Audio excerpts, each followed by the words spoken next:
بطلوا المثل ده بقى، المثل ده ما ينفعش خالص يتقال. ايه خير تعمل شر تلقى دي؟ مين اللي قال كده؟ خير تعمل ستر تلقى. بصوا بقى يا جماعه، انتوا لازما تشاركوني النهارده في القصه دي. انا قلت الحلول بتاعتي، فاضل الحلول بتاعتكم انتوا. تليفون، الو استاذه مروه لو سمحتي، انا عندي مشكله كبيره جدا جدا مش عارفه اعمل ايه. قلت لها طيب ماشي اتفضلي، بس انا هعرض مشكلتك على القناه عندي، تمام، ولو حابه كمان تطلعي لايف يا ريت. قالت لي والله موافقه اقول كل حاجه ما دام انا ما عملتش حاجه غلط، وما دام انا ما عملتش حاجه استاهل عليها اللي انا وصلت فيه ده. طيب اتعرف باسمك ولا ايه؟ ماشي، انا مستعده اقول لك كل حاجه، انا هقول لك اسمي وعنواني وكل حاجه، تمام. طيب اسمك ايه؟ انا اسمي حنان. ماشي حنان، هتحكي لنا القصه ولا احكي انا بلساني؟ احكي انتي بلسانك يا استاذه مروه. قبل كل شيء ممكن لايك، ممكن الاشتراك واللايك، وهنتابع القصه، ويا ريت تكتبوا لي في الكومنتات اللي انا قلته لها ده صح ولا غلط. اتفضلي يا حنان. والله انا بشتغل في مكان ما، تمام، وليا صديقه، يعني هي زميلتي من زمان اتعرفت عليها، يعني زميله وصديقه وكل حاجه تمام خالص. فعرفتني على حد، بنت اصغر مني سنا كده، يجي 10 سنوات ولا حاجه، وبدات تبقى صاحبتي وبدات تحكي لي كل حاجه، ولدرجه ايه بتقولي رايك حلو قوي قوي، بحب اتكلم معاكي، بحب احكي معاكي، رايك بيعجبني، تمام. فبقول لها ليه يعني مش بتحكي لزميلتك اللي هي اصلا معرفاني عليكي وكده؟ قالت والله انا ارتحت معاكي جدا، وبدات العلاقه وبداوا اصحاب ويروحوا لبعض وتمام مفيش اي مشكله. جت في يوم بتكلمها تقول لها حنان لو سمحتي انا واقعه في مشكله كبيره جدا جدا، لازم تقفي معايا فيها. قالت لها طيب ماشي، طيب تعالي اتكلمي في التليفون. قالت لا لا لا لا مش هينفع اتكلم في التليفون، ده مشكله لازم اقعد معاكي واحكي فيها. قالت لها طب اتفضلي معايا وكده. ففعلا خرجوا وقعدوا في مكان ما على كلام حنان، يعني بتقول الكلام ده. فقالت لها اللي هي كانت حبت شخص وعلى علاقه بيه، وحصل علاقه وفقدت العذريات وكده، وهي محتاره تعمل ايه، لان هي في الوقت الحالي قالت له انا عايزه يعني ترتبط بيا. قال لها لا مش هينفع ارتبط بيكي، خلاص خلص الحوار. طب هي هتعمل ايه؟ هتواجه المجتمع ازاي؟ هتقول لمامتها ايه؟ هتقول لباباها ايه؟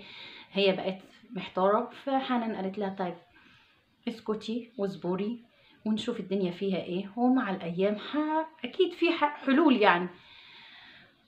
فقالت لها طيب تمام. فالمهم بعد الموضوع ده باسبوع بالظبط اتقدم لها عريس، فكانت متردده توافق ما توافقش، توافق ما توافقش. فالمهم وافقت، جالها عريس وافقت، فاتخطبت فعلا. وبعد فتره برضو مش عارفه اقول له ما اقولوش كلام من ده، فسابته خلاص، سابته هو كمان، الله اعلم حصل مشكله ايه اللي حصل. فالمهم سابته، وبرضو فضلت مكمله في حياتها، ما قالتش لحد الا صاحبتها ديت. فجت في يوم برضو اتخطبت تاني. اتخطبت. فحنان بتقول لها انتي هتعملي ايه؟ قالت لها والله من عارفه، بس مش قادره اقول لخطيبي اللي انا حصل معايا كذا، ده حاجه صعبه قوي ما ينفعش. فجت حنان قالت لها طب والعمل؟ قالت لها والله انا ببحث على النت اهوت، وببحث على الفيس، وببحث على كذا حاجه ايه اللي يحصل في الامور اللي زي دي. فمن هنا لهنا لقى الدكتور ابن حلال، يعني ابن حلال يعني العكس طبعا، بيعمل العمليات ديت. فرحت له قالت له انا عايزه اعمل العمليه. طبعا ما كانش تنفع اللي هي تروح لوحدها، فاخدتني، وكمان كان معانا واحده تانية ست كبيره عندها 50 سنه، حكينا لها الموضوع وتعرفنا عليها، يعني هم صاحبتهم اصلا بس كبيره في السن شويه وست حكيمه وبيحبوا رايها. فالتلاتة طبعا راحوا للدكتور مع بعض، فالدكتور قال لهم العمليه هتتكلف مبلغ ما، طبعا هم معهمش المبلغ ده، فيعملوا ايه؟ فقعدوا يتصرفوا. فالبنت التانية ديت راحت اخدت قرض عشان يعني تشوف الموضوع بتاعها ده عشان تديله الدكتور، بس طبعا مبلغ الدكتور اللي هو طالبه اكتر من اللي هي يعني جابته، فدفعته يعني دفعة أولى. كنت أول مرة أعرف إن العملية دي بتاخد 4 جلسات أو 3، أول مرة أعرف الموضوع ده، إن في عملية بتاخد 4 أو 3 جلسات عشان ترد بنت تاني. فروحنا لدرجة حنان بتقول الدكتور كان قاعد يبص لنا بصات، يعني بصات بقى بصات. ردت الست اللي معاهم قالت له انت بتبص لنا كده ليه؟ على فكرة مش عشان احنا جايين نعملوا حاجة كده يبقى كل الناس اللي داخلين عندك كده، فميز شوية. لا لا لا مفيش اي حاجة، كفاية نظرات الدكتور لحنان. فكانت محروجة جدا كده يعني كلامها. فبعد كده عملت عملية، ففضل جلسة كمان ما معهمش فلوس. طب هيعملوا ايه؟ هيتصرفوا ازاي؟ بدأت يعني يتشاوروا مع بعض. فالمهم صاحبة الواقعة يعني قالت لها انا ممكن ابيع الخاتم بتاعي واقول ان هو ضاع. قالت لها لا، حرام انك تبيعي خاتمك وتقولي ان هو ضاع. ليه هتقولي ان هو ضاع وكده؟ قالت لها لا، ما هو مش هينفع ان انا خلاص ده فاضل جلسة. فحنان خدت الخاتم وراحت بتاع الدهب، قالت له ممكن ترهنهولي بس لحد مثلا شهر ولا حاجة او 15 يوم، وربنا يسهل واجيب لك الفلوس وكده. فطبعا قال لها لا، الذهب طبعا كلنا عارفين ان الذهب كل يوم في زياده. لا لا، ده الذهب سعره مش مستقر ومش هينفع ان انا ارهنه، والله لو عايزه تبيعيه ماشي. طبعا هي مش قادره تبيعه، برضو خاتم خطوبتها فيعني. المهم حنان اتصرفت وراحت للسنترال، عطته الخاتم واخدت منه مبلغ ما عشان تكمل الجلسه مع صاحبتها. كل ده ماشيه مع صاحبتها باتقان، ماشيه بامانه، ماشيه يعني صاحب على صاحبه ليه حق. حتى بقى في الغلط مش عارفه بقى، احنا هناخد رايكم في الكومنتات وكده.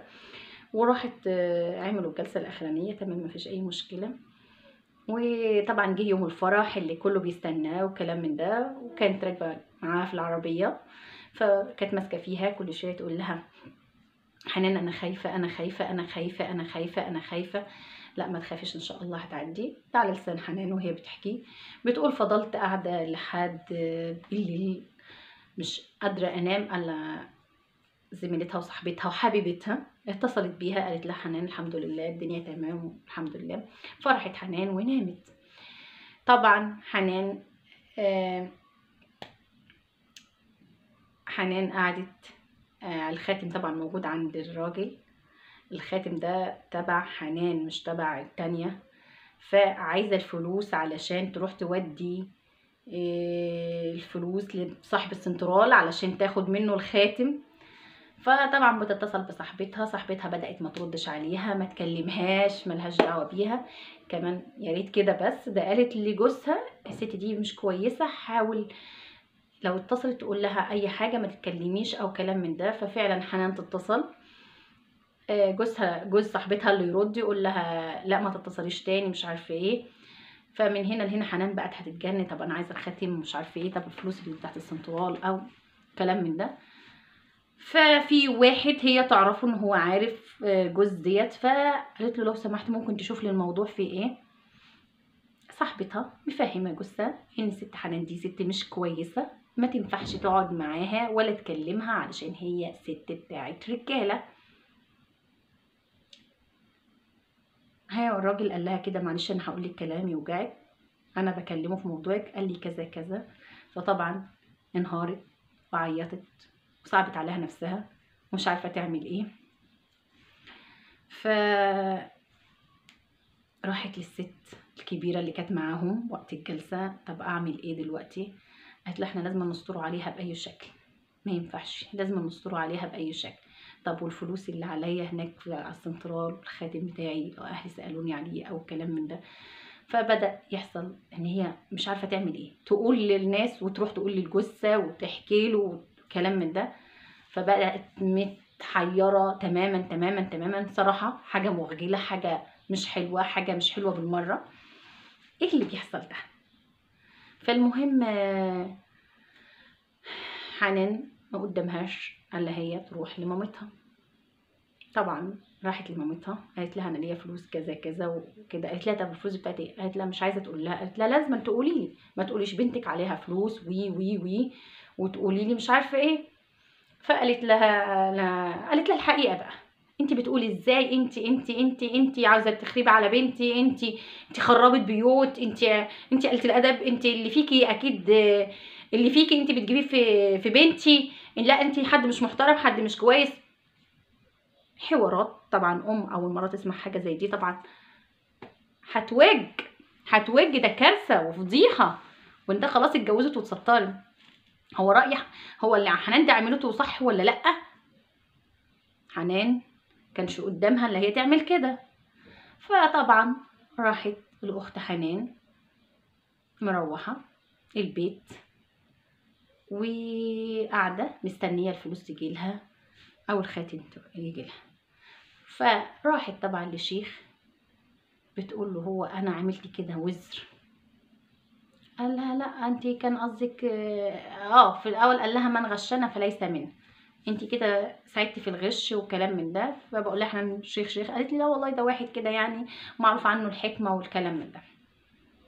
فكان سؤال حنان الاول بعد كل اللي حصل ده، هل حنان مذنبه ولا مش مذنبه؟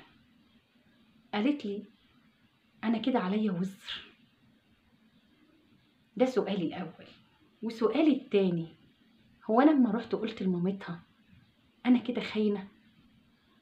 انتوا ايه رايكم في الحوار؟ عشان كده قلت لها خير تعمل ستر تلقى. انت كان الغرض يا حنان انك تستري واحده، وربنا بيحب اللي يستر عبده. كان غرضك انك تستريها. بس انا مش هفتي، لازما كلنا لما يبقى حاجه زي ديت لازما نتوجه للمكان الصح. المكان الصح يا جماعه دار الافتاء. لازم تبعتي اسئلتك ديت لدار الافتاء، هما المكان الصح، هما اللي هيقولولك كده صح ولا غلط، عليكي وزر ولا مش عليكي وزر. كل الحاجات اللي خاصة بالدين والقرآن يبقى خلاص دار الافتاء يا جماعة. دار الافتاء هي سؤالك ده عنده، هما بيجاوبوا بكل حاجة بصراحة. اللي انا مش هقدر اقولك انت مذنبة في الحوار ده ولا لا. بس انا من رأيي من وجهة نظري كمروة هقولك ما تزعليش يا حنان، انت كنت عايزة تستري واحدة وربنا بيحب عبده اللي بيستر الناس. انت كنت عايزة تعملي خير، كونه انه هو مش في اهله فانت اهله، لان انت وقفتي مع زميلتك طلعتي ورحتي وجيتي وحاولتي تستريها على قد ما تقدري، وربنا بيحب عبده الستار. كونك بقى مستنية الجزاء من صاحبتك تبقى انت غلطانة، لان احنا يا جماعة اما بنعمل خير بنستنى الحاجة الرد الفعل من عند ربنا، من عند ربنا مش من عند العبد.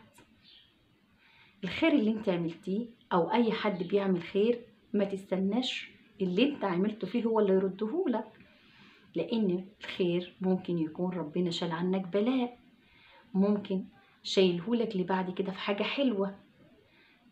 ماشي، ما نستنوش الخير يترد من بشر. الخير ان شاء الله مكتوب عند ربنا. وانسوا حتة مثل اللي بيقول خير تعمل شر تلقى، لا، خير تعمل ستر تلقى. انا مش هستنى العبد يرد لي الحاجة الحلوة، لان انا هستناها من عند ربنا. ده كان رأيي. انا عايزة اشوف في الكومنتات رأيكم، وطبعا هيبقى فيه قصص كتير. وما تنسوش الاشتراك في قناة مع مروة، ويا ريت تقولوا لي حنان عملت غلط ولا صح، وتوجيهي انا ان هي تسأل في دار الافتاء ايه رأيكم فيه. وعايزة اشوف الكومنتات بتاعتكم في الموضوع ده. يلا يومكم سعيد.